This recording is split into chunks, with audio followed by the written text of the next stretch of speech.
And the whole concept, the whole strategy here is anything that is required in person, we want to delegate to the cleaner. So you remove yourself from having to be there physically. Anything you do should be from your phone.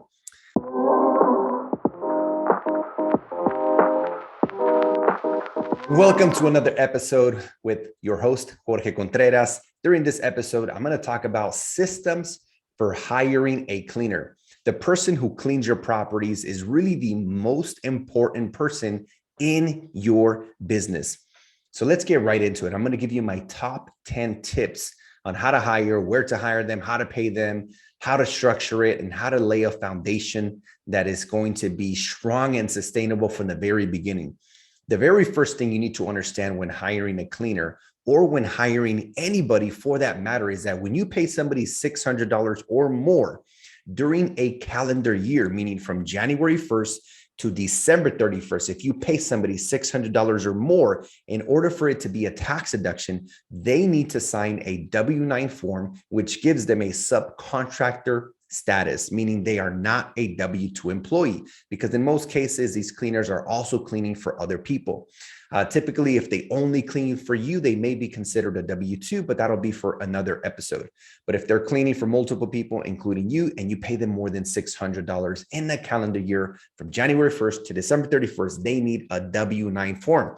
Why is this important? Well, in the past, I've heard of people who hire somebody who didn't have a tax ID number or didn't have a social security number, wasn't really working legally in the US. And if you hire them, one, you can actually get in trouble, but two, you will not be able to take what you pay to them as a tax deduction.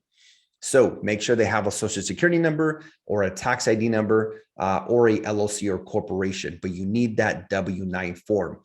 The second thing is this person must be available to work on the weekends and the holidays. Reason I bring it up, a few years ago, I was about to hire somebody for one of my properties in San Diego. And we were pretty much at the end where I was going to say, congratulations, you got the job. And then she says, Jorge, I don't work on Sundays. Okay.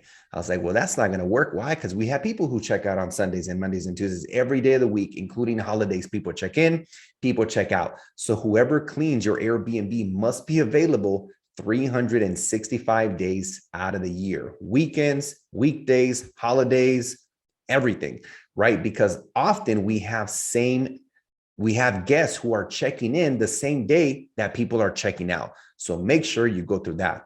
The next thing is you want to make sure that they live within 15, maximum 20 minutes from the property. Why? From time to time, your guests may need to run to the property. I call this the runner, meaning let's say your guest, they need something and it needs to be delivered to them. Maybe they don't have a vehicle. Maybe they need extra towels, extra blankets, extra bed sheets or pillows, or maybe they ran out of toilet paper, whatever it may be. Well, guess what? Your cleaner should be the one that should be able to deliver these items so that you don't have to do it. And the whole concept, the whole strategy here is anything that is required in person, we want to delegate to the cleaner. So you remove yourself from having to be there physically. Anything you do should be from your phone. The next thing, and actually, before I go on to number 4, there is a platform that we use, this website called Instacart. If you're not familiar, it's a platform where you could pretty much order anything you want, from groceries up small appliances, and they will deliver it to the property. So a few months ago, or not a few months ago, but last year during Thanksgiving, there's a family that was staying at one of my units. For some reason, the oven wasn't working. And, I didn't want them to be upset. I wanted to make sure I got a 5-star review. And so I just Instacarted them a small portable oven. They were able to make their turkey and everybody was happy, and it got delivered within 90 minutes, sometimes even within 45 minutes. So that's a second option that you could use as far as deliveries. Number 4 is when your cleaner arrives to the property, the very first thing they should do is inspect the property in case there's any leaks or repairs or anything that needs to be done. And if there is, they should immediately notify not just you, but also your handyman so they can immediately nip it in the butt and take care of it. Number 5, super important, is to give them access to the actual calendar. You do this by adding them as a co-host on the Airbnb platform. Another short story, maybe about 4 years ago, I used to communicate the calendars to my cleaning staff before I came up with this strategy. And I had a guest who booked like last minute, right before our cutoff time of 5 p.m. They booked like at 4:45, checked in that night, checked out the very next morning. And guess what? The next guest who was supposed to check in the next day checked in, and the property wasn't clean. So I asked myself, how do I make sure this never happens again? How can I automate or delegate? Or I always, anytime there's a situation like that, I'm like, can I automate it? Can I delegate it? Or do I eliminate it? In this case, I needed to automate and delegate. So I simply gave my cleaner access to the calendar on Airbnb by adding them as a co-host. And now they can see when they need to clean. I never again have to communicate. Can you imagine communicating for 18 properties, the calendar? It's literally, it would be like just having another 9 to 5, just communicating calendars. People want to extend or shorten their stay, or maybe there's a cancellation. These things are changing all the time. Just automate it, give them access. Number 6, usually there's a phone number associated with your Airbnb account, and your guests have the ability to call that phone number. Now, at the beginning, I did have my phone number probably for like the first 2 years. But as I started to scale past 7, 8, 9, 10 properties, my phone was ringing all the time. So I just negotiated with the cleaner to pay them a little extra every month. And if the guest ever needed to call someone, most of the inquiries were for the cleaner anyway. They were like, can I check in early? Can I check out late? Can I drop off my luggage? And so I found myself really just playing the middleman during, this experience. So I just removed myself from the middle, put my cleaner's phone number, and boom, now she was answering all the questions, and I was able to, again, automate and delegate. Tip number 7, where do you hire people to clean your Airbnbs? I want to share 3 resources, and I've used all of them. Number 1 is Yelp. We're living in a social proof economy. So if 100 people, gave somebody like 4.8 out of 5 stars, guess what? They're probably good, but you're only going to know once you actually hire them. But long story short, Yelp is a great resource to find cleaners in your area. Number 2 is social media. This is actually how I found one of my cleaners who's been with me for 4.5 years and cleans most of our Airbnbs. I made a post on Facebook about 4.5 years ago, and somebody responded and said, hey, my mom cleans houses. And guess what? She's been cleaning many of our units for the last 4.5 years. The third platform is TaskRabbit. This is another platform where you could hire people, not just to clean, to build, to mount stuff, to build furniture, anything you need.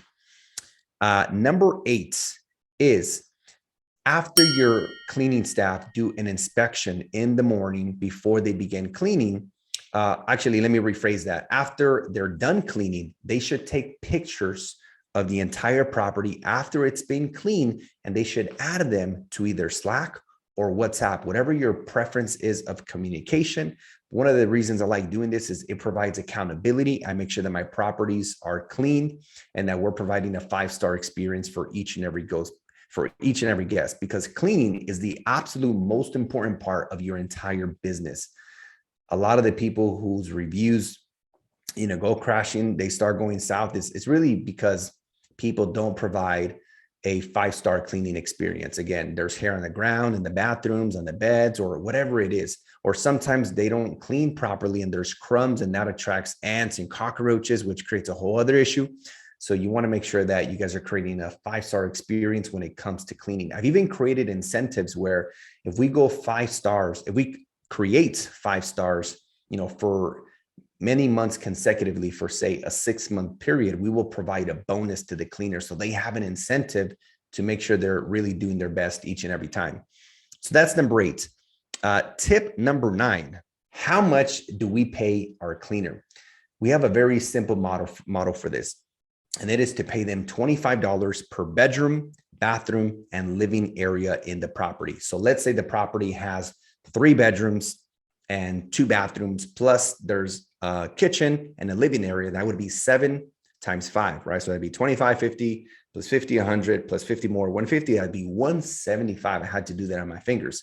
So typically, this is pretty close. Now, if you're living in California versus somewhere in the Midwest, obviously that might be a little bit different. But for the most part, that's going to be pretty close to accurate. I have found in my properties in Southern California, it's typically a little bit more because the properties are bigger. The cost of labor and materials is also a little more expensive in California than in many other states. And number 10, and the final tip, is hire for attitude and train for skill. Let me expand on that. You may find someone who is an excellent cleaner, but what if they have a really bad attitude and they're difficult to work with? Tony Robbins always says, hire slow and fire fast. So for me, of course, I want them to, have like really polished skills and a lot of experience, but I do value their attitude over their skills because it's easier to train skills than it is to train the attitude. With that being said, guys, those are the top 10 tips. Come on over to Instagram and let me know which one of those tips you like the most. And also make sure you guys follow me on Instagram, YouTube, and I also have a couple links down below in the description. Thank you guys for tuning in, and I'll see you guys on the next one.